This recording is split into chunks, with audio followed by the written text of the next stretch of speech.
Welcome into Words with Wallace. I'm your host, Nick Wallace, coming at you. It is Sunday, October 20th, exactly 2 days before the start of the 2024-2025 NBA season. I got nothing but Celsius coursing through my veins right now. I am so fired up to be talking to you guys here today. Celsius is not a sponsor yet, but we're working on it. How is that? Huh? You can hear the energy in my voice right now. That being said, we have a loaded podcast for you guys today. Buckle up. Arguably the best pod of the entire year, because this is the podcast where I'm going to go through and tell you exactly what's going to happen this entire NBA season. I'm not going to get any picks wrong. I'm going through the top 10, we'll say 10 seeds in each conference, right? Because I got to do the play-in race.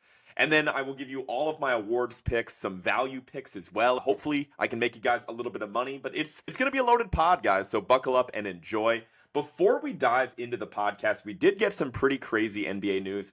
I guess it's not the most shocking, but for some it probably was, right? Because we did find out that Kawhi Leonard, of course, of the Los Angeles Clippers, is now going to be out indefinitely to start the 2024-25 NBA season, as he is still rehabbing a knee injury that's basically plagued him since the end of last season. Probably the same injury that got him sent home early on from the Team USA camp at the Olympics. And so this is just really sad news, right? Like, I'm sure, again, it wasn't shocking to a lot of people. There was a lot of ambiguity around Kawhi this offseason.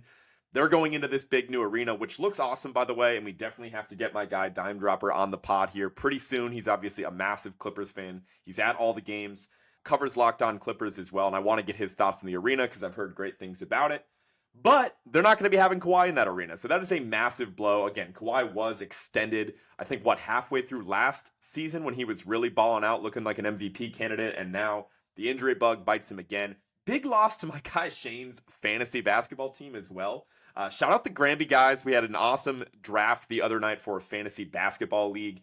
And Shane's strategy was old and told. He just drafted the most old and injury-prone players he could possibly get his hands on. He's asking me for some more IR spots already, so I'm sure that's a tough blow for him. But again, can't be too surprised that Kawhi Leonard is out indefinitely. Hopefully indefinitely just means like October, November. Maybe he's back early December, but we really don't have any updates at this time. And depending on how the Clippers start, like, is there going to be a huge reason to rush him back before Christmas? I don't know, man, but it's way too early to tell. Just tough news coming out of Los Angeles. And honestly, I'm not talking about the Clippers. I'll say it right now. They are not a top 10 seed for me in the Western Conference with this news. The West is absolutely loaded.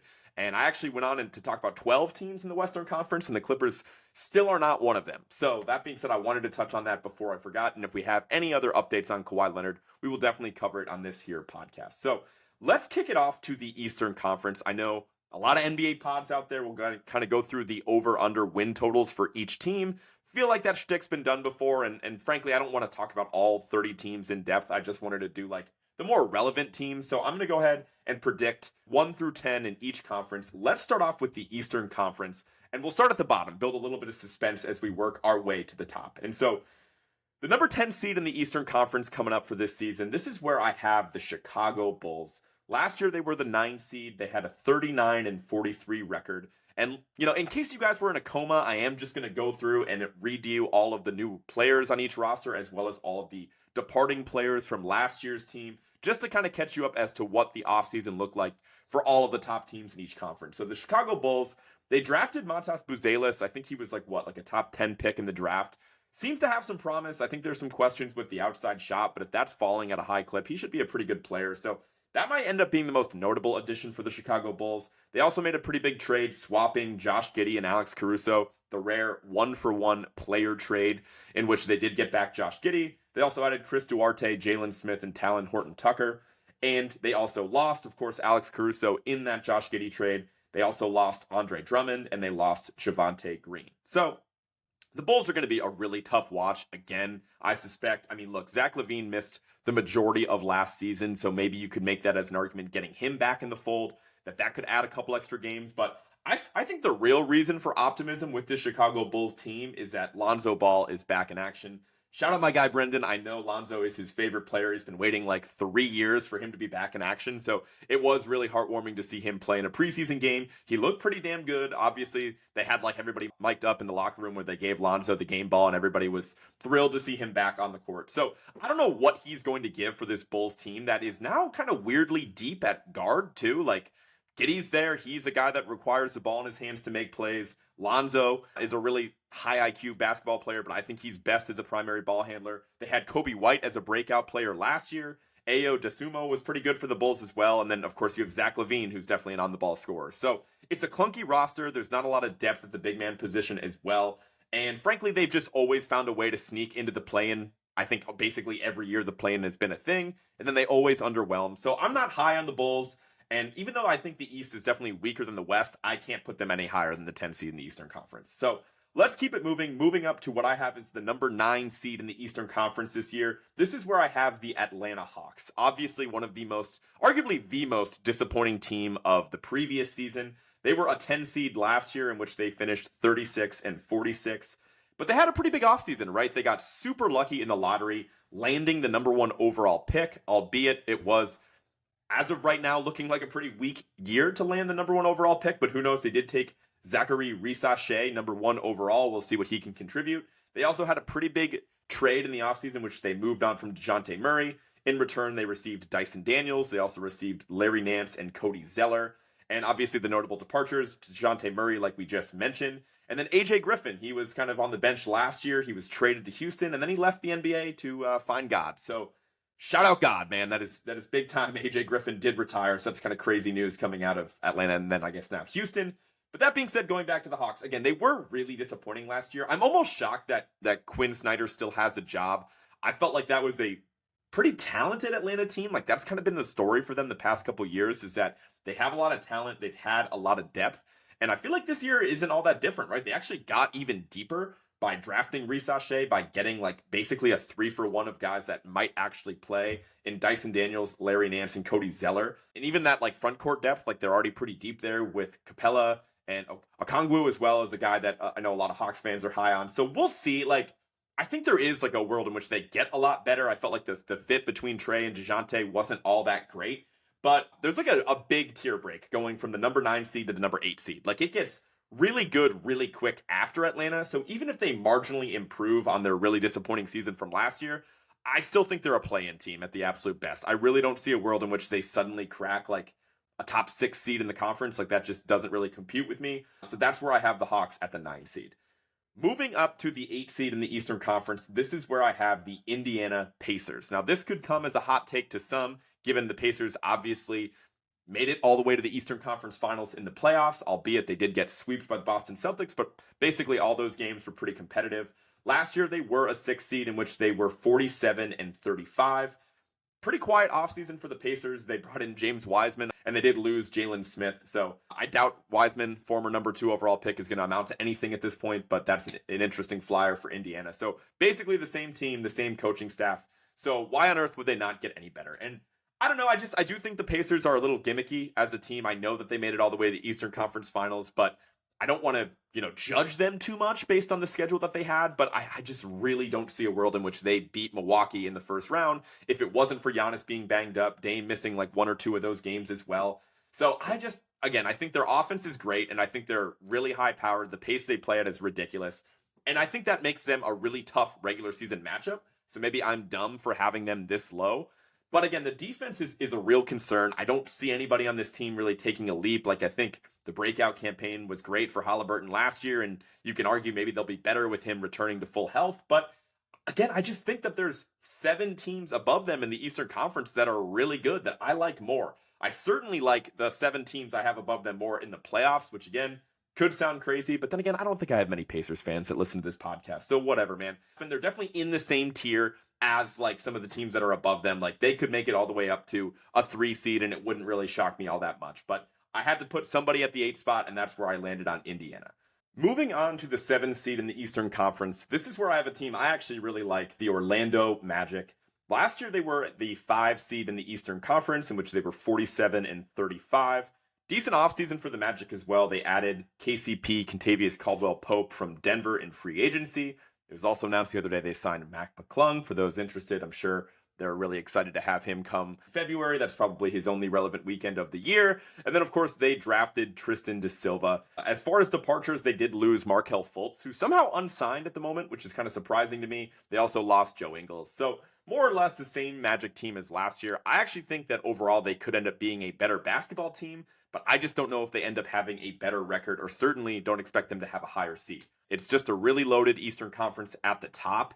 And as much as I think a little bit of perimeter shooting can help from KCP, and I think Paolo is somebody that's going to develop and continue to be a really rising star in this NBA. Franz Wagner had a terrible shooting year last year, so if he gets closer to what we could have seen the first couple years from Franz Wagner, that could lead to more wins as well. But I just think that the Magic, they still have a lack of a true creator from the guard spot, right? They don't have somebody that's a traditional point guard. I think their defense is going to be awesome with Jalen Suggs, with Jonathan Isaac, and some of the other athletes they have there. But KCP, I don't think he's just going to totally change what the Magic have going, right? He's really just going to be a better version of Gary Harris, who's now going to be pushed to a bench role. And so, look, unless Paolo goes absolutely crazy, without like another leap from him, without another leap from Franz Wagner, I expect the Magic to be a 7 seed. Again, it's kind of a crapshoot in the middle of things in the Eastern Conference here. So if they end up being like, the 4 seed, the 5 seed, it wouldn't shock me at all. Moving on to the number 6 seed in the Eastern Conference. This is where I have the Miami Heat. The past couple years, they have been the 8 seed in the conference.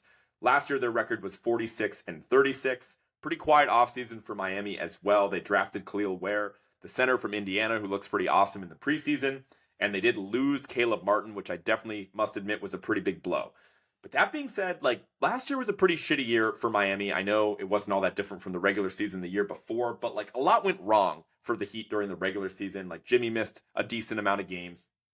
Tyler Herro always seems to miss a ton of games. They traded for Terry Rozier. He immediately had a bunch of injury issues. Josh Richardson missed a lot of time. So I'm kind of projecting a healthier season across the board for Miami. Maybe that's a little naive. I also think they could get more from, draft picks it looks like they could have hit on the past couple years in Nikola Jovic. Jaime Jaquez was really impressive as a rookie, and then I kind of project Ware to be a really nice option at the big man spot. I mean, he's 7 feet tall. He could kind of push Bam Adebayo to like the power forward at spots, like they can play alongside each other because Ware has the ability to shoot the 3 ball. So I just think overall, the biggest reason I'm a little bit higher than consensus on Miami is because Jimmy Butler has a player option for next season. In all likelihood, he probably won't accept that because he's going to have more of an opportunity to make more money in free agency. And so I think Jimmy's a little bit more locked in. Maybe it's just being a little naive from the few episodes I've seen of the Netflix series. Maybe it's because he didn't show up dressed as a complete weirdo for like the media day and everything like that. But I think Jimmy's going to take the regular season a little bit more seriously, right? Like, I think they're probably getting a little tired of just having to just like make this miracle run even to make noise in the playoffs, right? Like, wouldn't it be nice if they had somehow home court advantage? And obviously I don't have them projected to be a top 4 seed in the East, but it's definitely within the realm of possibilities. Like, if they lock in on the regular season a little bit more, they have a little bit healthier season, I just think they're a straight up better basketball team than the Magic and the Pacers. Now, will that translate to regular season wins? I don't know, but that's what I'm projecting right now. Miami Heat as a 6 seed. Moving on to the number 5 seed in the East, this is where I have the Philadelphia 76ers. So this is kind of a hot take. I know a lot of people are high on what the Sixers did this offseason, and for great reason. Last year, they were the 7 seed. They were 47-35. They brought in Paul George, right? That really splashy move in free agency. They also added Caleb Martin. They signed Andre Drummond for some depth behind Joel Embiid. They brought in Eric Gordon, Reggie Jackson, and Big Gershon Yabusele, the dancing bear, after his big performance in the Olympics playing for Team France.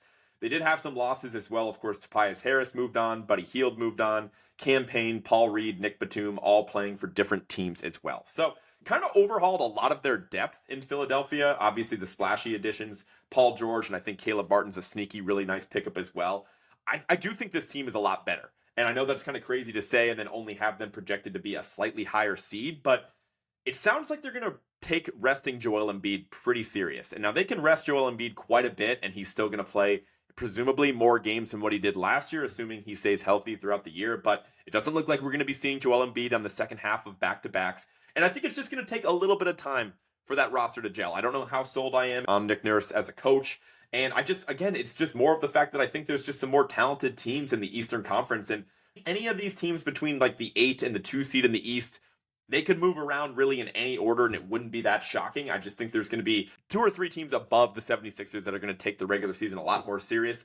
And I think the Sixers should be totally fine with being a 5 seed, right? I think that's a comfortable outcome from them as long as Embiid is healthy during the playoffs, and same thing with Paul George. I just think that those guys are going to get load managed significantly during the regular season, so I just don't expect Philly to make a ton of noise in the regular season, but that doesn't mean I don't take them seriously as a playoff threat. Moving on to the number 4 seed in the Eastern Conference, this is where I have the New York Knicks. Last year, the Knicks were everybody's like darling team coming out of the East as a 2 seed. They were 50-32 overall.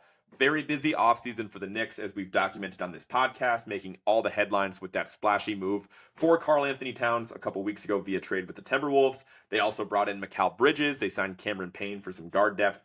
They, of course, lost Julius Randle and Dante DiVincenzo in that trade for Cat, and they also lost Bojan Bogdanovic in that trade that acquired Mikal Bridges. So they really overhauled a lot. I think their depth has been sacrificed. As much as I think the Knicks are a really good team, and I think the Cat move is overall a net positive for them, I just think it's going to be a little clunky in the regular season, right? And they have guys that have not exactly been like a staple of durability during the regular season, and now that they have significantly less depth, like if there's an injury to an OG Anunoby, if there's an injury to a guy like Karl-Anthony Towns, suddenly they're in an uphill battle in which, again, I think the top of the East is going to be really competitive, and I think just assuming there's some injuries along the way, assuming that it takes a little bit of time for this Knicks team to gel, that's why I have them dropping 2 seeds to the 4 spot.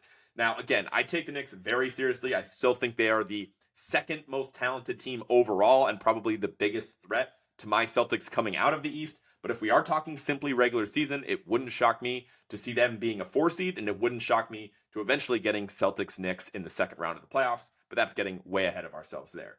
Moving on to the 3 seed in the Eastern Conference, this is where I have the Cleveland Cavaliers. Last year, the Cavs were a 4 seed with a 48-34 record. Pretty quiet offseason for the Cavs. They brought in JT Thor, and I really did not see them lose anybody from last year's roster, although the big change that the Cavs made was they somewhat controversially got rid of JB Bickerstaff and they moved on to Kenny Atkinson as their head coach. I guess just the word out of Cleveland is that the guys had kind of tuned out JB.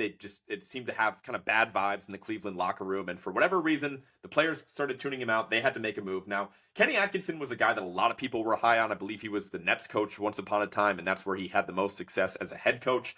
But people are really high on him. I think he was an assistant in Golden State and actually turned down a couple of head coaching jobs, waiting for an opportunity like what has come about in Cleveland to take over as head coach. And so I think that move alone, like a little bit of better injury luck for the Cavs than what they saw last year, right? Like Mitchell missed a big chunk of time. Garland missed a huge chunk of time. Mobley missed a huge chunk of time. Allen missed a huge chunk of time, right? That's suddenly the 4 best players on the Cavs roster, all missing significant amounts of time. I think it was announced that Max Strus is already banged up to start the year for the Cavs. But besides that, they're coming in pretty healthy. They're a team that's really well positioned for the regular season. I like the pace that they play at. I love their backcourt in Mitchell and Garland. Really just bad Garland season last year, right? Like he broke his jaw against the Celtics and was never quite the same after that. Like the shooting efficiency went way down. So I just think with a little bit better injury luck, bringing in a new head coach that has the guys a little bit more fired up, like Cleveland is really well positioned to be a dominant regular season team. At the very least, they've been quite good in the regular season the past couple of years. So I just think with the continuity that they have, they're able to leapfrog teams like Philadelphia and New York. Even though I feel better about Philadelphia and New York in the playoffs, I have the Cavs as the 3 seed in the East. Moving on to the 2 seed in the Eastern Conference. This might surprise some people. This is where I have the Milwaukee Bucks. Last year, despite having, basically a year from hell as far as Bucks fans are concerned, the Bucks still finished as the 3 seed in the East with a 49-33 record. They were just 1 win behind the New York Knicks. It actually could have came down to the last day of the regular season. That's the only reason they weren't the 2 seed, but that being said, they had a pretty good offseason up there in Milwaukee. They brought in Gary Trent, Taurean Prince, DeLon Wright, and they drafted A.J. Johnson at the tail end of the first round, if I'm not mistaken. The only departures that they had were Pat Bev, which, again, good riddance, and Jay Crowder, who looked pretty washed at most points last year as well. Now, Middleton is still recovering from like an offseason ankle surgery. I don't know if he's going to even play during the first week of the season or what. But I think for what Milwaukee was able to do to work around the fringes, for them basically, if I'm not mistaken, they're at least a first apron team, if not a second apron team. Like they're basically maxed out with what they could do. So the fact that they brought in a trio of free agents in Gary Trent, Taurean Prince, and DeLon Wright, all guys who I think have contributed at high levels in the playoffs. Two-way players, which I really like. They can all shoot the ball from three. Like, that's exactly what Milwaukee needs, are like guys that are willing to do the dirty work in the regular season, provide a little bit of depth, guard some of the other team's best players. That way it takes a load off of Chris Middleton once he's back and healthy. You can hide Dame a little bit more on defense and hopefully get more out of him on the offensive end of the court. And I think this is going to be a huge Giannis revenge season. I think a lot of people have, again, just kind of forgotten about Giannis, forgotten about how hard he plays during the regular season. Like, it's really easy to play hard if you're a teammate of Giannis and you have arguably a top 2 or top 3 player in the entire NBA giving 110% every single night, no matter who's on the other side of the ball. I just love watching Giannis. I think he's going to have a massive season. I think the guys are going to play inspired. And look, for better or worse, like, Doc Rivers is their coach. I don't know how it's going to work out in the playoffs, but at least they have some continuity. Like, those guys didn't believe in Adrian Griffin. They just didn't, right? Even when the Bucks record wasn't that bad, they still felt like they needed to move on from him. They had continuity in the offseason, a full offseason of Dame and Giannis. I just think a lot of people are sleeping on the Bucks, and regardless, they're still going to be a really good playoff team. It's going to be a lot of work for the Bucks to like outplay some of these younger teams, at least in the regular season, but that's where I have them projected to do right now as the 2 seed in the Eastern Conference.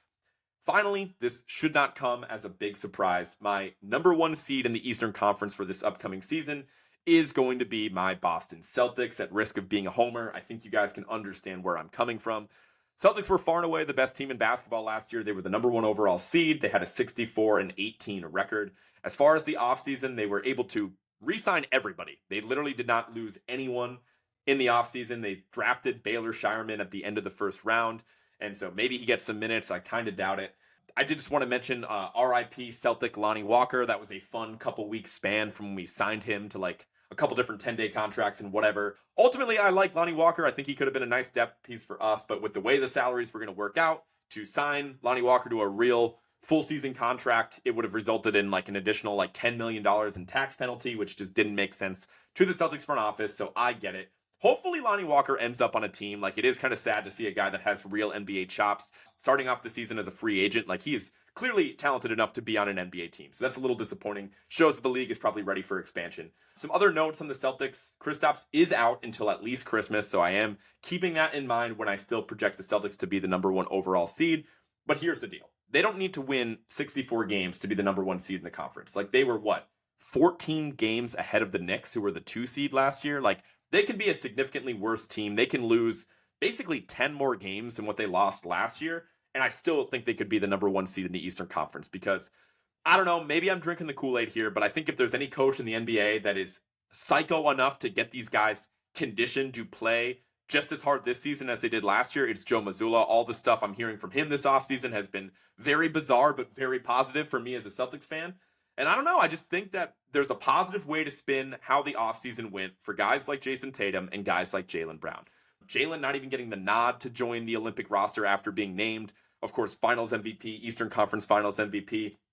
Jason Tatum, very famously and very publicly getting benched during most of Team USA's Olympic run to a gold medal. That kind of felt pretty nice for a guy that feels like he's one of the best players in the NBA. So I think they were just slighted enough where that will fuel them, combined with the coaching of Joe Mazzulla. I think they're going to take the regular season very seriously. Now, the loss of Kristaps is huge, but I think for the good of the team and for their outlook to defend the title and ultimately try to repeat come April, May, June, I think it's great that Kristaps is going to get an extended amount of rest. I don't want to see him on a basketball court until at least Christmas, and I don't think we will.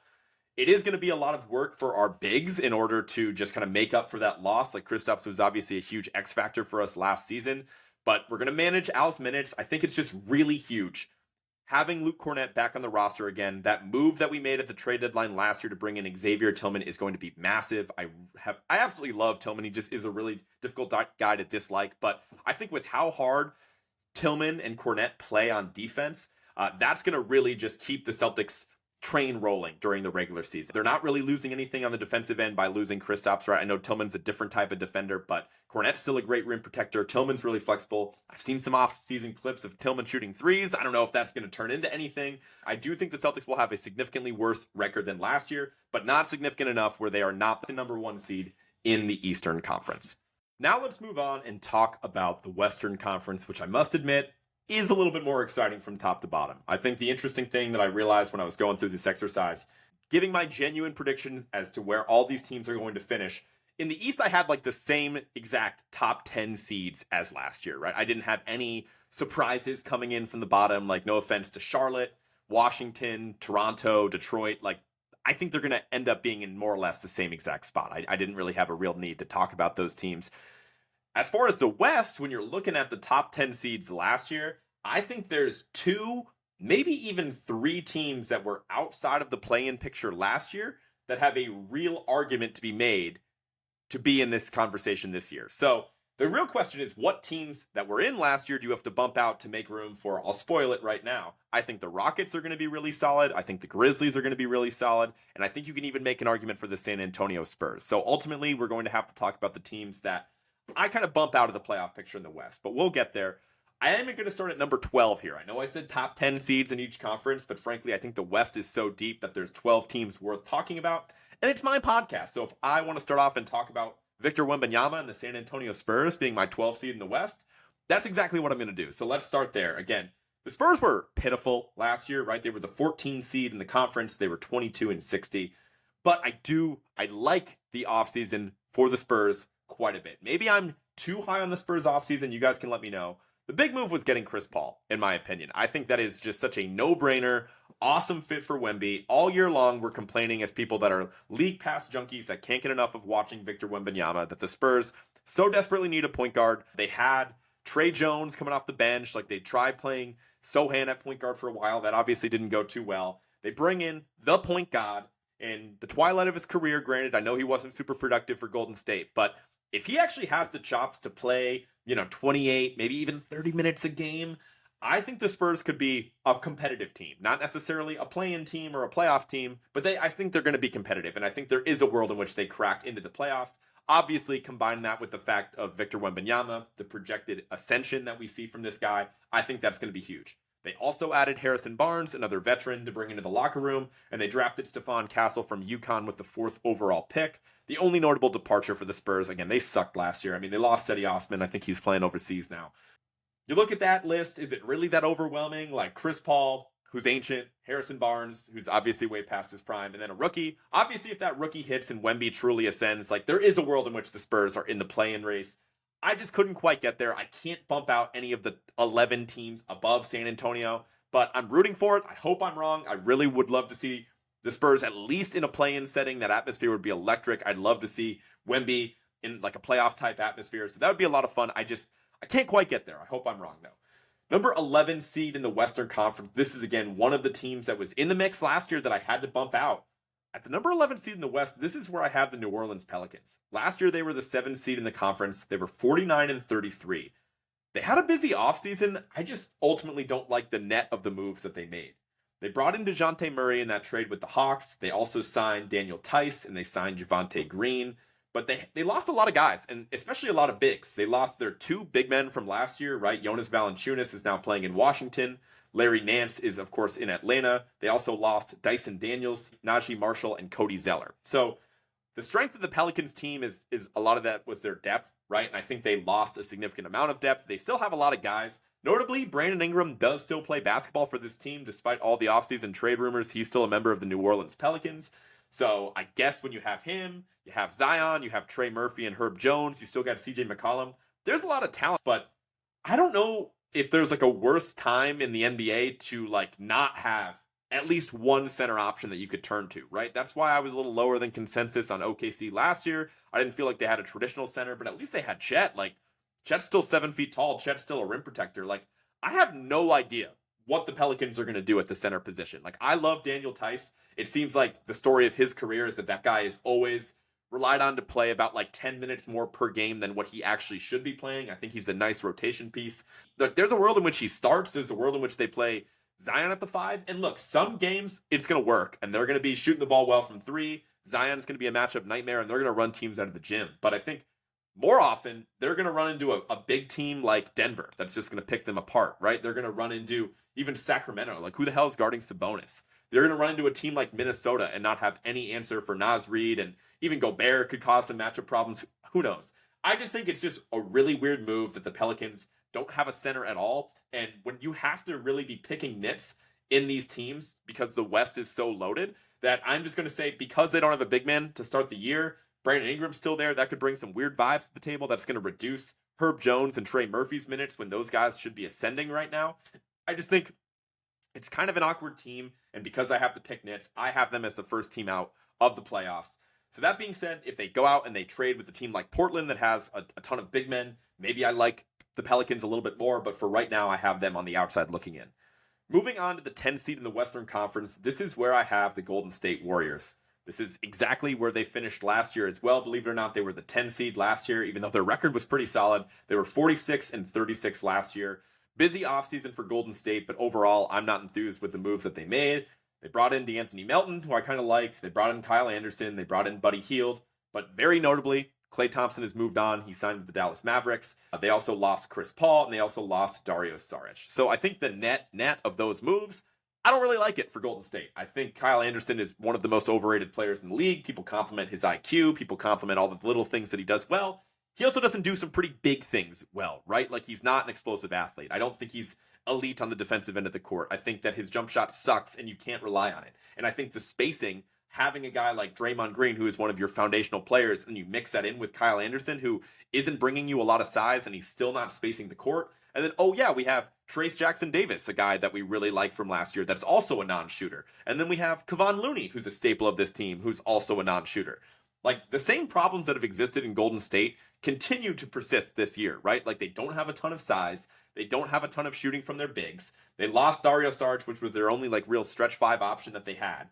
And I'm not super high on Buddy Hield. I know that there's an argument to be made where he's like a sleeping gem when you kind of plug him into that Klay Thompson role, and anybody's going to get more open looks when they're playing with Steph Curry. But I just don't love the moves for Golden State. I think it's just going to be a really sad and frustrating end to Steph's career here, unless they decide to make some moves and turn things around. Because again, I'm going to keep banging the drum and saying, if they want to go all in and trade all of their picks and trade a guy like Moses Moody that might have some value, trade a guy like Kuminga that still has some value, and then just really build around Steph, I still think it makes sense to hold on to Draymond because he's more valuable to Golden State than any other team. But they had an opportunity to have like a real fire sale and mix things up and try to stay competitive around Steph. And I think because I'm so high on Steph, because I still think he's only lost like a fraction of a step from his prime, I think the Warriors are going to be competitive. I think they're going to be above 500. I think they're going to be better than the Pelicans and the Spurs.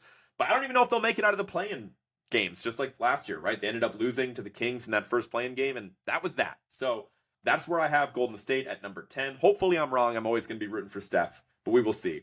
Moving on to the number 9 seed in the Western Conference, this is where I have the Sacramento Kings. Didn't really mix it up here all that much. They were the 9 seed last year as well with a 46-36 record. Busy offseason for the Kings. They brought in DeMar DeRozan. They brought in Doug McDermott, Jordan McLaughlin, and they drafted Devin Carter. They lost Harrison Barnes. They lost JaVale McGee. But overall, I think the Kings got like marginally better, I would say.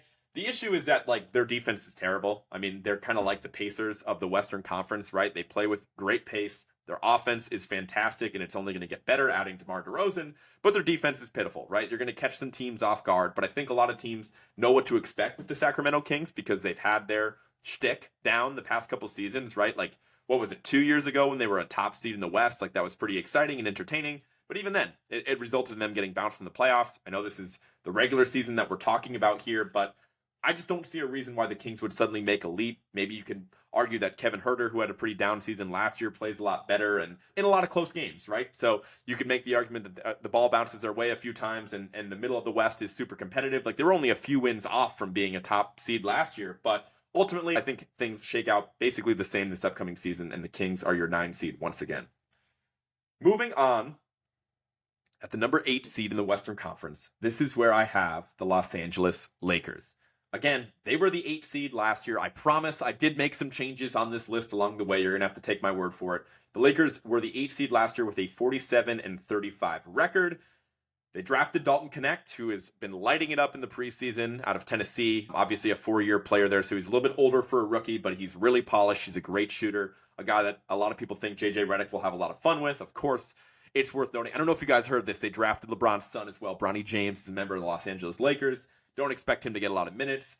They lost Spencer Dinwiddie. Boo-hoo. They probably got better for that.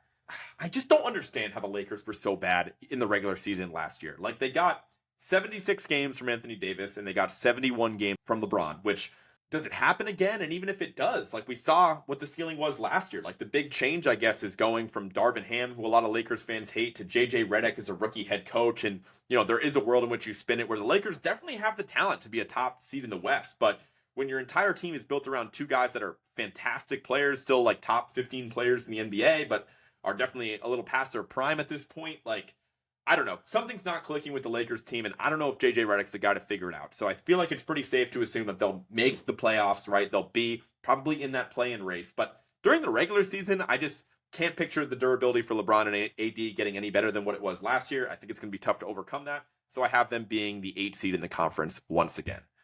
Moving on to the 7 seed in the Western Conference, this is where I have the Houston Rockets. This is a team I'm really high on. I'm projecting a lot of growth from this Rockets team.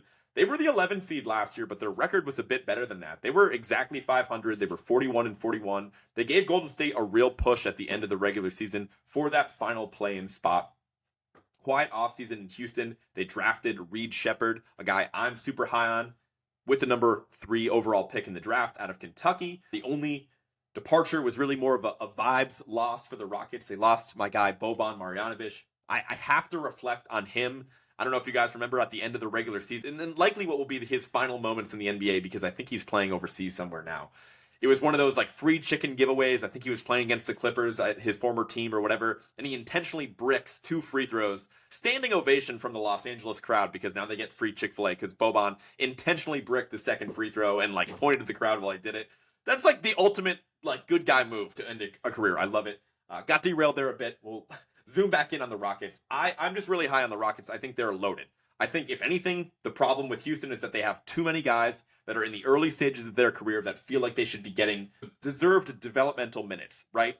Like, I love Reed Sheppard. I think he's going to be awesome. I think the only argument against Reed Sheppard being a huge impact as a rookie is that, like, they're loaded, especially at the guard spot, right? Like, you have Amen Thompson, who they drafted with a top 4 pick last year. You have Fred VanVleet, that's a veteran that is a really smart player that Ime is going to love giving minutes to. They also have Jalen Green, who you could argue should be maybe even the best player on this Rockets team this year. You're getting Şengün back, who was dominant to start last regular season, and then, obviously got hurt late season when the Rockets went on their big run. I'm really high on Cam Whitmore. Like, there's just so many guys in Houston where I think Ime is going to have these guys really competing for minutes, right? I think it's going to take a lot of effort, especially on the defensive end of the court, to even earn minutes on these teams. I think guys are always going to have fresh legs on the Houston Rockets, and I think that if they can kind of figure it out and hone in some of the success that they had late in the regular season last year, and then I still believe that Şengün is going to be a net positive. I just find it hard to believe, just because they ripped off a hot streak without him, that the future of this Rockets team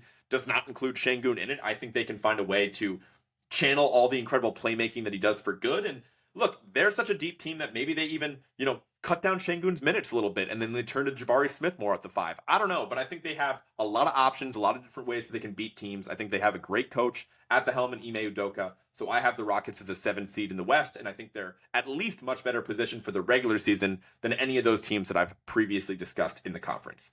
Keeping it moving to the 6th seed in the Western Conference, this is where I have a team that a lot of people are really high on, the Memphis Grizzlies.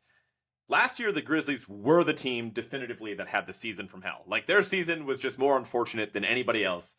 Ja got suspended to start the year, comes back, immediately gets hurt with if I'm remembering correctly, it was a shoulder injury.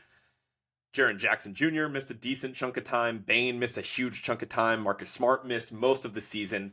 And so here they are, a team that's been a dominant regular season team the previous few years. They're back. They're at basically full health to start the year.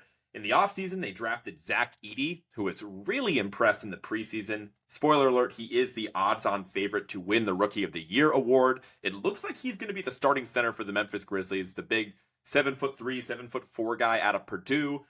Interesting to see like the contrast in play styles between the fast-paced Grizzlies, what Ja Morant prefers to do, attacking the hoop, and then like a literal monster that's just kind of sitting near the rim at all times. There is a world in which he's nasty and just compiles blocks, compiles boards, and a really good Memphis defense gets even better. There's also a world in which like it just doesn't fit from the offensive end of the court. So we will see.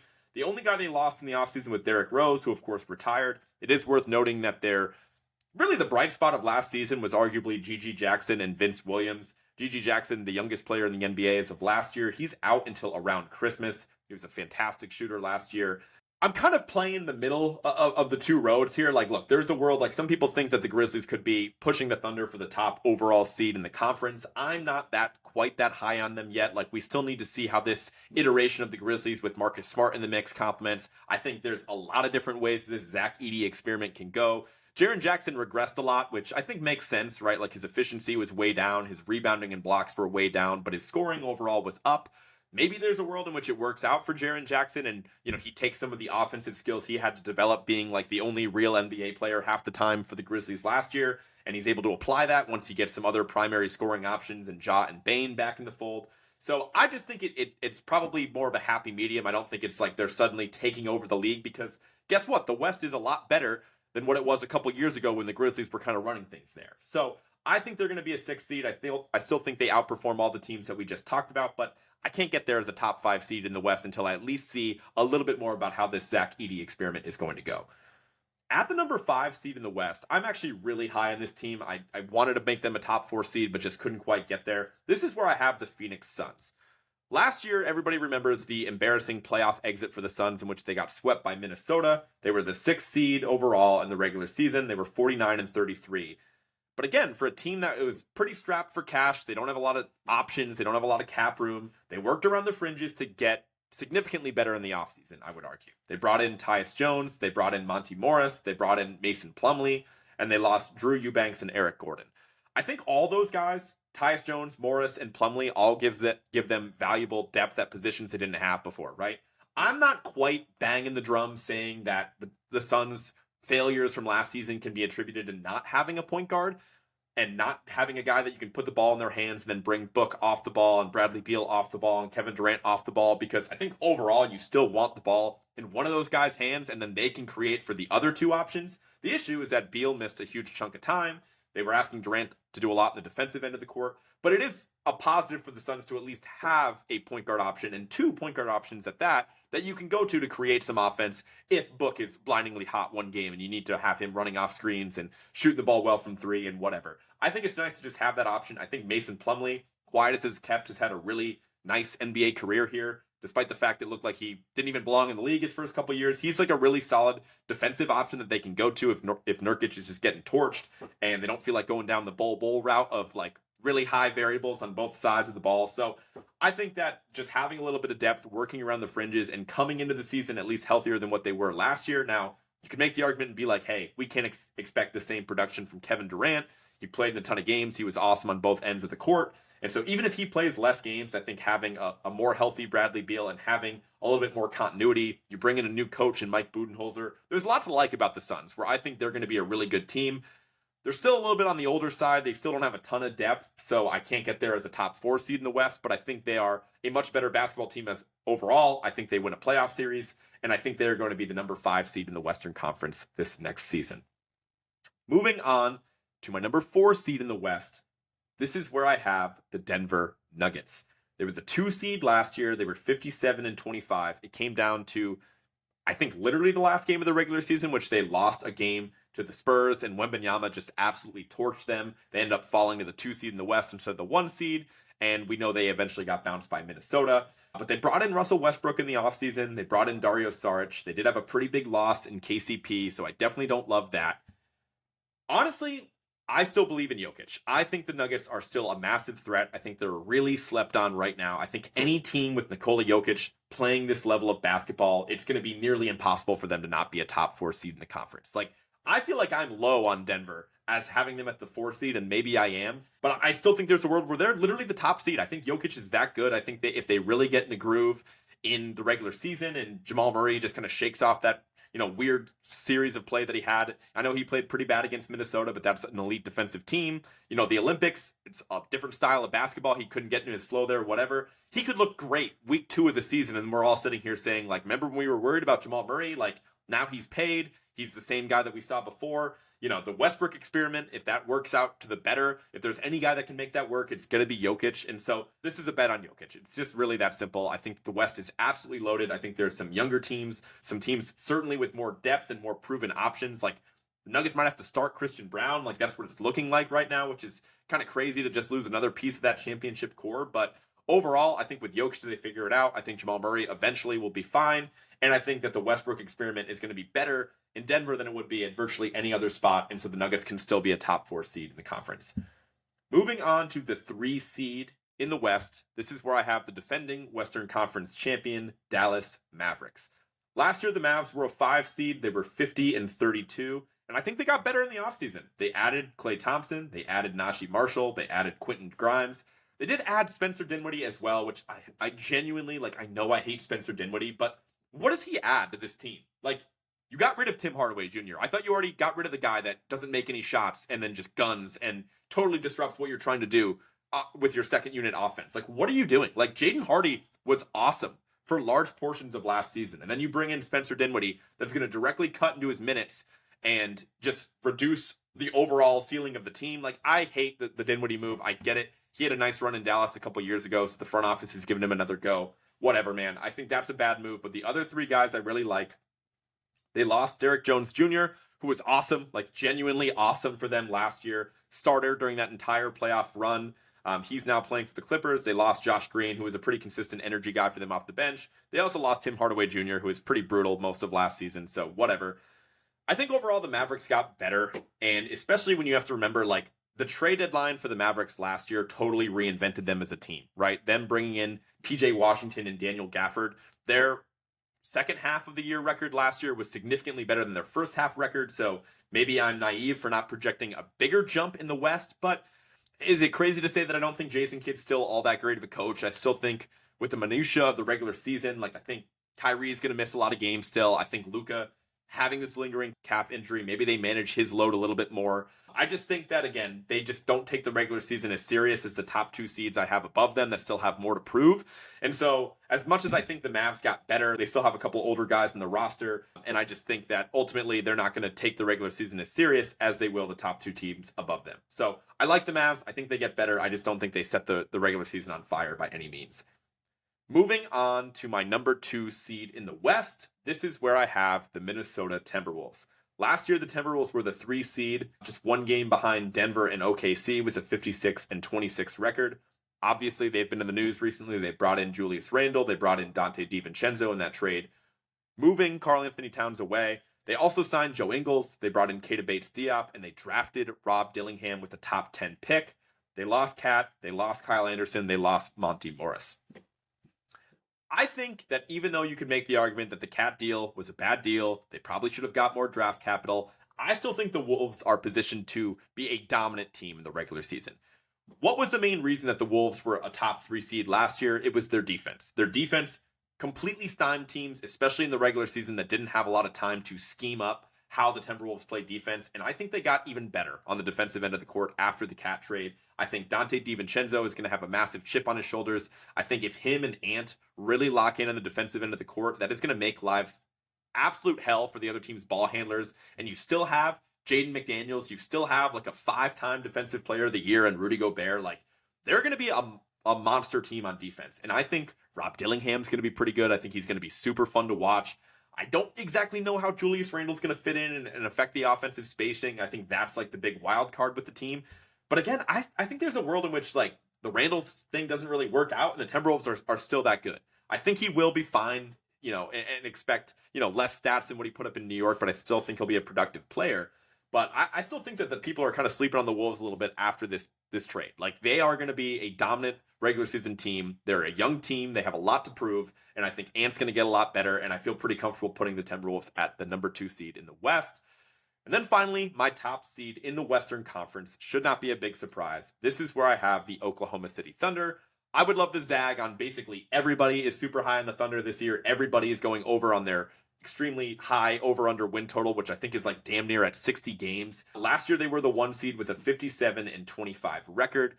People are so high on the Thunder offseason because even though their acquisitions weren't the flashiest, they brought in 2 winning players that perfectly address the needs of the previous year's team, right? They bring in Alex Caruso in that 1-for-1 trade with Josh Giddey, and they sign Isaiah Hartenstein.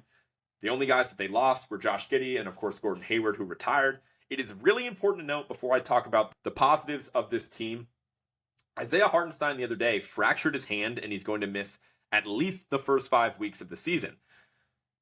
As much as I like Hartenstein, and I think he really raises the floor and the ceiling of this OKC team, especially in the playoffs, it doesn't make that big of a difference to the regular season, assuming this is only a 5-week injury, right? Like, Chet played in all 82 games. Big knock on wood. He was really awesome and really durable for the Thunder last year. He just plugs back right into the same exact role he played for the Thunder last year when, again, they were the 1 seed. I don't know if they're going to win 60 games and have the best overall record in the league, but goddamn, this team is well positioned to make a run. They are super young. They play super hard. They have a guy who they believe is a top player in the entire NBA in Shai Gilgeous-Alexander, who dominates the regular season and has virtually no health concerns.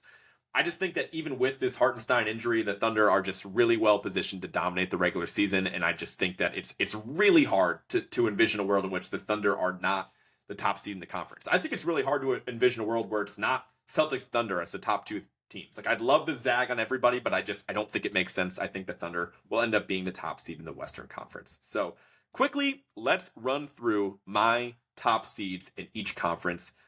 Go back to the East real quick. At the 10 seed, I have the Bulls. The 9 seed, the Atlanta Hawks. The 8 seed, the Indiana Pacers. The 7 seed, the Orlando Magic. The 6 seed, the Miami Heat. The 5 seed, the Philadelphia 76ers. 4 seed, New York Knicks. 3 seed, Cleveland Cavaliers. 2 seed, Milwaukee Bucks. And the 1 seed in the Eastern Conference, the Boston Celtics. In the West, as the 10 seed, I have the Golden State Warriors. Number 9, the Sacramento Kings. Number 8, the Los Angeles Lakers.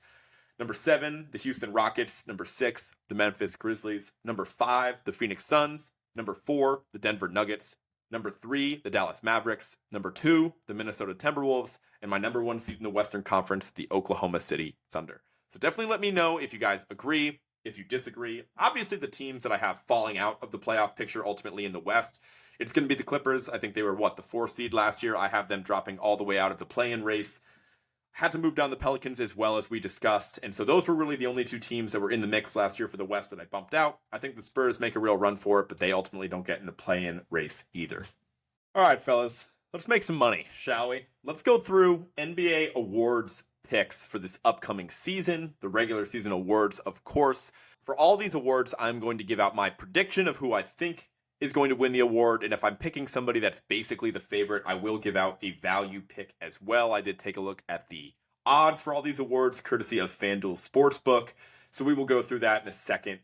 First award that everybody forgets about, and I couldn't even find odds for, is Executive of the Year. I'm going with Sam Presti of the Oklahoma City Thunder. I just feel like this is a year where if I really do think the Thunder will be the number 1 overall seed in the West, again, which I obviously do, like I just talked about, and then we also turn around and look and realize that the Thunder have a shitload of draft picks still, I feel like everybody around the league is collectively going to look around and be like, how the fuck did we let this happen? And it's really that simple. If Caruso looks good, Hartenstein looks good, it's just kind of hard to imagine a world in which Sam Presti doesn't get a nod for being such a kick-ass executive over the past couple of years. Ultimately, he has to get over the hump and win something, but that might come in due time. Moving on to Coach of the Year. This is one I feel pretty strongly about. I was actually bummed when I looked at the odds. I think this is going to go to Ime Udoka of the Houston Rockets. What this turns into every single year with Coach of the Year is what coach did the most with the least, right? And I feel like the Rockets are the team that is going to make a jump into being a real playoff team in the Western Conference that a lot of people aren't going to see coming. Ime Udoka is known to be a pretty good coach around the NBA, and if those Rockets are playing hard, I think they are really like the only big riser. I mean, I guess if you want to put the Grizzlies because they were so damn bad last year, but I don't know if people are going to give it to Taylor Jenkins just because he was missing all of his star players last year, and then that would be more what gets the credit for the big jump. But looking at the odds for Coach of the Year, Ime Udoka is plus 850. The favorite is Tom Thibodeau at plus 700, and then Taylor Jenkins is the third place at plus 1100. If you're looking for a value for Coach of the Year, I think you could do a lot worse than Rick Carlisle, coach of the Indiana Pacers. He's plus 3,000. If you want to zag against what I think and think the Pacers will get even better after their conference finals appearance last year and they just dominate the regular season, they're like the 2 seed in the East, whatever. I could see Carlisle getting the nod because I do think he deserves a lot of credit for the fun and fast-paced offense that the Pacers have. So plus 3,000 for Carlisle feels like good value if you are just looking at the odds. Moving on to an award that's an absolute crapshoot. These next 2 are really always crapshoots. This one is the Clutch Award, the relatively new award that the NBA started giving out a couple years ago. I'm going with Anthony Edwards. I think he ultimately gets this award. Who really knows? But he is plus 1,500, so that on its own is pretty good value. I think he's what? Like, he has like the fifth best odds to win it. The odds on favorite is Steph Curry. He's plus 1,100. Shea's plus 1,100. Luka's plus 1,100. Jalen Brunson's plus 1,100. And then Anthony Edwards is right there at plus 1,500. I just think that the Wolves are going to be a pretty good team, especially without Cat in the mix. There is no question who is going to be getting the ball at the end of a close game for Anthony Edwards. People love Anthony Edwards too, and they want to give him an award. I don't think he's going to be good enough to win MVP. So I feel like the Clutch Award, if he has a couple game winners, he's going to let the crowd know. We all know that. He's so personable. I could see him, this kind of being somewhat of a narrative award too. Anthony Edwards getting the nod. If you're looking for value and you do believe in the Jimmy Butler like revenge season, like the Jimmy Butler contract year, basically, kind of like I do, he's plus 6,000 to win Clutch Award, and Jimmy Butler historically has been a very clutch player. He's probably still going to be the go-to guy for Miami at the end of close games, so I think Jimmy Butler is a pretty decent bet right there at plus 6,000. Another award, like I said before, that's an absolute crapshoot is Most Improved. This award pisses me off because it really should be who actually improved the most during the season. But a lot of the time it's like whose opportunity changed, what like star player had like a natural course of like ascension in the season. The odds on favorite to win Most Improved is Wemby. He's plus 650. And like, look, he could win Most Improved, like he actually might get it. And a lot of people love Wemby and he might improve that much. But like by the end of last year, he was putting up like 25, 10, and 5 at the end of the regular season. What is he going to put up? Like 35, 15, and 7? Like, yeah, sure, then give him the award. But if he doesn't do that, we're all expecting Victor Wembanyama to get a lot better, right? So I don't really understand why he would be the odds-on favorite. But again, that's why this award is stupid. Maxey obviously won it last year. That was my pick. That was one I nailed before the season because I basically called it right before Harden got traded. I thought he would get traded and the opportunity for Maxey to really ascend makes sense. But this year, Wemby's plus 650, like I said. Jalen Williams of the Thunder is plus 1,100. Josh Giddey is also tied for the second best odds at plus 1,100, which I thought was hilarious. Like, I feel like Giddey's going to have to be really good on like a pretty bad team to make up for like the narrative stuff that was going on with Josh Giddey off the court last year. But if you want my honest pick on who I think has a good chance to win this award, and I'm not giving out a value pick because this guy is a value, I'm going with Dyson Daniels for Most Improved at plus 7,500. I feel like those odds are kind of crazy. And if you're looking around at the Atlanta Hawks, right, like they have a lot more stats they're going to compile without DeJounte Murray there. People were pretty high on Dyson Daniels in New Orleans on like what he could turn into, but like for his career, he's only averaging like 5 points a game. So I think he's going to start for the Hawks. I think he's going to get a huge opportunity to contribute.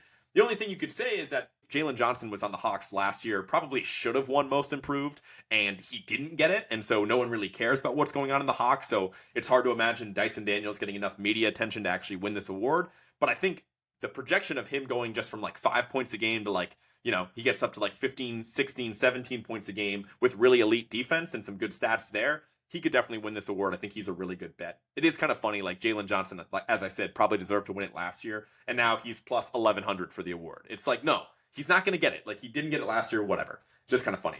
Moving on to Sixth Man of the Year. This one can be kind of tricky to predict as well. Malik Monk is the odds-on favorite at plus 600, and he is my official prediction on who wins it.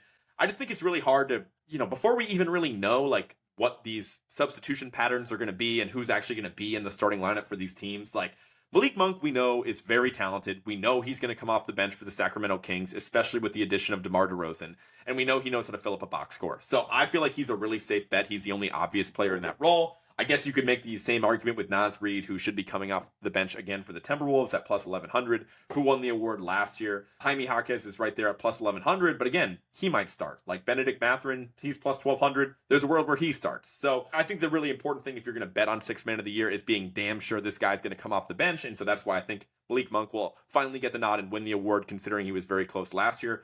But if you want a value pick for Sixth Man of the Year, I think you could do a lot worse than TJ McConnell at plus 5,000.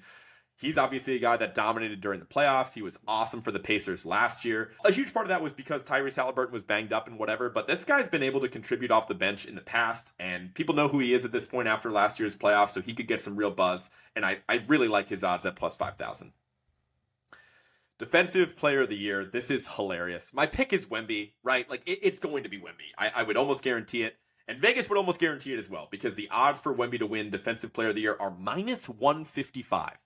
We have a minus 155 for a regular season award before the season even starts. That is crazy. Like, you could have made a real argument for Wemby last year, and now it makes sense that he would be obviously favorited. I don't know if he should be this heavy of a favorite, but with how many blocks and steals he's going to compile, assuming the Spurs are like a little bit more competent, a little bit more competitive throughout the regular season, they have a better record. This award probably is going to go to Wemby, so that's my official prediction on who gets it. It's crazy to say this, but I think if you want a good value pick for Defensive Player of the Year, you can basically pick anybody that's not Wemby with those type of odds. And you can get a guy with, 4 or 5 Defensive Player of the Years already in Rudy Gobert. If you think he's going to repeat this award, you can get Gobert at plus 2,000. I'm not saying he's going to get it, but if you want to place a bet on a guy that already has 5 of these things, and I think Minnesota's going to have the top defense in the league this upcoming season, I think Gobert at plus 2,000 to win an award that he's won like 5 times already is a really good bet there. Moving on to Rookie of the Year. This is kind of a fun one with this being wide open, right? This is a relatively weak rookie class. So people say, we'll find out if that's actually the case. My pick for Rookie of the Year is going to be Reed Sheppard of the Houston Rockets. Again, I'm high on a lot of different Rockets this year. I think he's immediately going to contribute. He's sneaky, compiles like blocks and steals pretty well for like a small white dude. You really wouldn't expect that. He can shoot the hell out of the ball. I think he's going to be awesome for the Rockets. The only thing going against Reed Sheppard, like I talked about, is like, I don't know how much burn you're going to be able to give him with how deep they are at guard. Like, they should find a way to carve out minutes for like the number 3 overall pick in the draft. But they have a lot of guys that were taken in the top 4 over the past couple years that play similar positions. So who really knows how much he's going to play? But I think eventually the talent of Reed Sheppard is going to win out and he will get this award. I think he's really ready to contribute at a high level. The odds-on favorite for this award is Zach Edey, which is kind of crazy. He's plus 290. Zachary Risache is plus 750. Reed Sheppard, again, at plus 850, has the 3rd best odds. So not a terrible value there. But if you want even more value for the Rookie of the Year pick, I think Donovan Clingan at plus 2,000 is really solid, right? If you want to make the argument that Edey is going to come in and he's like the favorite for this award and he's just going to dominate and compile blocks and compile all these defensive stats, like Clingan is right there on a worse team where he should get more minutes. I know Portland has a lot of bigs with Ayton there and Rob Williams and whatever, but Clingan's had some really big games in the preseason. He was drafted above Zach Edey for a reason. He's damn near just as big. There was some real buzz for Clingan to be the number 1 overall pick in this year's draft because you know what he's going to be. You know he's going to be a defensive anchor. You know he's going to be a lob threat. You know he moves pretty well for a dude that's like 7'3".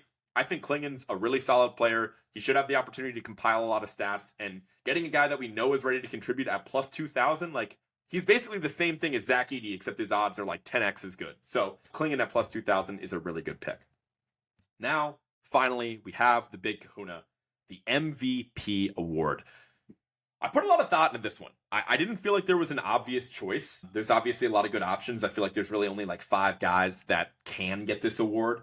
Luka is actually the odds-on favorite to win MVP. He's, again, plus 330 according to FanDuel Sportsbook. Shea is right there as well at plus 380. Jokic, 3rd best odds at plus 450. Giannis is there at plus 850. Ant is also plus 850. And then you get into the guys like Jalen Brunson, who's plus 1,200. Tatum, who's plus 1,300. Plus 2,000 for Wemby, which that'll happen at some point. I just don't think the Spurs are going to be good enough for him to win it this year. So you get the picture there. I think, and I'm going to go with Shea. I think Shea gets the nod. And the real reason is this. I wanted to pick Luka again because I felt like Luka, he was my pick before last season. I genuinely thought he deserved the award last year with the turnaround that the Mavericks made, the insane video game numbers that Luka put up.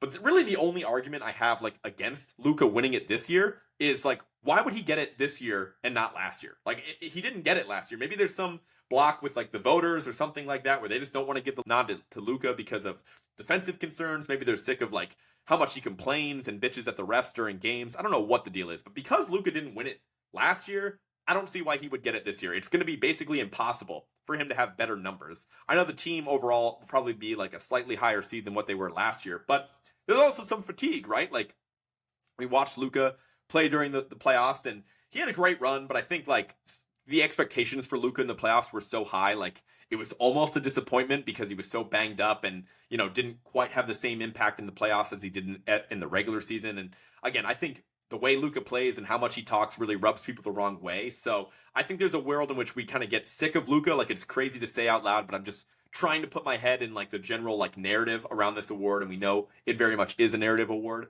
So I don't think Luka gets it because for whatever reason, if he didn't get it last year, maybe I just don't think he gets it this year. It could be close. He's a favorite for a reason. If you want to pick him, great.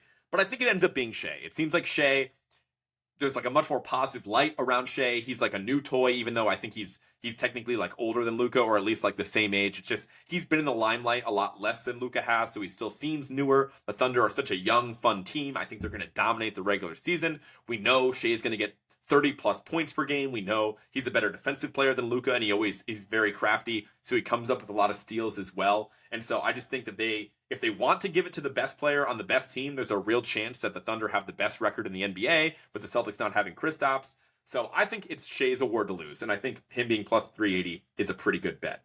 Now, looking at the value bets, I think it is insane and kind of hilarious. It does make sense. But if you want a value pick for MVP, Embiid at plus 4,200 is a really good pick. You can get a guy that won MVP within the last 2 years. If you extrapolate the pace that he played last year, or just his stats, like he was like 35 and 13 last year with like 5 assists and a couple blocks. Like Embiid definitely had a real chance to repeat the award last year before he got hurt. I know there's all this buzz coming out about how he's not going to play in back-to-back. He cares less about the award and whatever, but who knows? If he plays, like if he still covers 65 games and somehow just like he misses back-to-backs and whatever, but I know the league has cut back on that. Let's say he plays in exactly 65 games and he averages the stats that he did last year.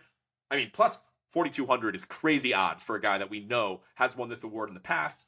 Philly got better. They could be a higher seed. I'm just saying there's a world in which Embiid somehow wins this award again. And to get somebody that's won the award at plus 4,200, that is really good odds. So again, quickly running through these award picks again. Executive of the Year, I have Presti. Coach of the Year, my prediction is Ime. My value pick is Rick Carlisle. Clutch Player of the Year, I have Anthony Edwards as my prediction. Jimmy Butler as my value pick. Most Improved, I only gave out one pick here because this is a crapshoot. I got Dyson Daniels. Sixth Man of the Year, I have Malik Monk as my pick. I have TJ McConnell as my value pick. Defensive Player of the Year, my prediction is Wemby. I think Gobert is a great value. Rookie of the Year, I have Reed Shepherd as my pick and Donovan Clingan as my value. MVP, I have Shai, and Joel Embiid is my value pick at plus 4,200. Finally, before I let you guys go, I have to give out my NBA Finals pick. I'm not going to go through the full playoffs. That's useless. Like, my seeding is going to be wrong. Like, I'm going to have so many mistakes on this that would be stupid. But I do need to get on record before the season starts, my finals matchup and ultimately my NBA champion. So, I am going with, surprise, surprise, my Boston Celtics over the Denver Nuggets. I believe this is the third consecutive year that I've called this finals matchup, and I've been partially correct every time. Of course, the Nuggets won in 2023. My Celtics won it last year. And here I am picking Celtics over Nuggets. Again, I just think there's way too many people off the Nuggets scent. I think that the Nuggets had a pretty tough matchup against Minnesota. Maybe if the seeding breaks right for them, they're able to avoid Minnesota altogether and somebody takes care of that matchup. And I still think Denver would have beaten Dallas last year. I think Denver could definitely beat Oklahoma City in a matchup too. Like, Hartenstein is definitely a big pickup for them. But again, he's already banged up. I think Jokic could torture a guy like Chet. And ultimately, I think my Celtics are still the best team in basketball, right? Like the fact that they were able to retain everybody, the fact that we know we're going to load manage Kristaps. We're not even seeing him until at least December. And guess what? What I said was wrong last year too, because I said the Celtics were a great team. They could absolutely win the title, but I said they needed everybody healthy. They didn't even have a healthy Kristaps Porzingis for the vast majority of that playoff run. They literally won the championship without that dude. So I think the Celtics this year, assuming we get a healthy Kristaps, assuming everybody else is back in the mix, I think the Celtics are going to defend the title. I think they're going to win again. I think they're going to repeat. I think they're going to be the first repeat champion since the 2017 and the 2018 Golden State Warriors. So that does it for this podcast. I know this was a long episode. Hopefully you guys enjoyed it. I can't wait for this season. Went through all my top seeds, all my awards picks. Hopefully you trail me on a couple of those MVP award selections, and I hit on at least a few of them where it ends up being worth the investment if you just pick all my guys. Who knows? Next week, I should have an episode. There is a chance that it's a little bit of a 2-week absence. I know it's not ideal starting the season, but I am going to be moving. So that means a new podcast stew. I can't wait to show you guys the new studio. Don't know if it's going to be all that different or all that elaborate to start, but hopefully it ends up being an upgrade once we're in the new spot. So there might be a little delays getting out the next episode, but I did want to make sure I got you all this content, all these picks out before the season officially starts on Tuesday.